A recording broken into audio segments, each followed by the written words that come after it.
দিল্লিতে যোগাযোগ বিচ্ছিন্ন অবস্থায় আছেন শেখ হাসিনা, বাইরে যাওয়ারও অনুমতি নেই। ছাত্র জনতার তীব্র আন্দোলনের মুখে গত 5 আগস্ট দেশ ত্যাগ করে ভারতে আশ্রয় নেওয়া সাবেক প্রধানমন্ত্রী শেখ হাসিনা দিল্লিতে অবরুদ্ধ জীবন যাপন করছেন বলে গুঞ্জন উঠেছে। ভারতীয় সংবাদ মাধ্যম নর্থ ইস্ট নিউজ এ প্রকাশিত এক প্রতিবেদনে দাবি করা হয়েছে, দিল্লির কাছাকাছি একটি বিমান ঘাঁটির নিরাপদ বাড়িতে অবস্থান করছেন তিনি।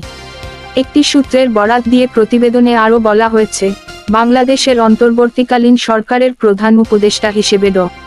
ইউনূসের শপথের পর শেখ হাসিনার যোগাযোগ মাধ্যমগুলোতে সমস্যা দেখা দেয়। এরপর থেকে তিনি কারো সাথেই যোগাযোগ করতে পারছেন না, এমনকি ওই বাড়ির বাইরে যাওয়ারও অনুমতি নেই তার। পায়ে হেঁটে দূরত্বে থাকা সুপার শপেও যেতে পারছেন না তিনি।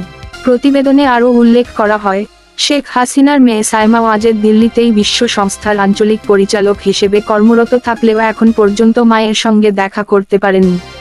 অন্যদিকে শেখ হাসিনার ছেলে সজীব ওয়াজেদ জয় দিল্লি গিয়ে মায়ের সঙ্গে সাক্ষাতের কথা জানালেও তাকে ভারতে আসতে বারণ করা হয়েছে বলে জানা গেছে। পালিয়ে যাওয়ার সময় শেখ হাসিনার সঙ্গে থাকা তার বোন শেখ রেহানাও ভারতে আটকে আছেন বলে ধারণা করা হচ্ছে। তিনি যুক্তরাজ্যের নাগরিক হওয়ায় ধারণা করা হয়েছিল লন্ডন চলে যাবেন।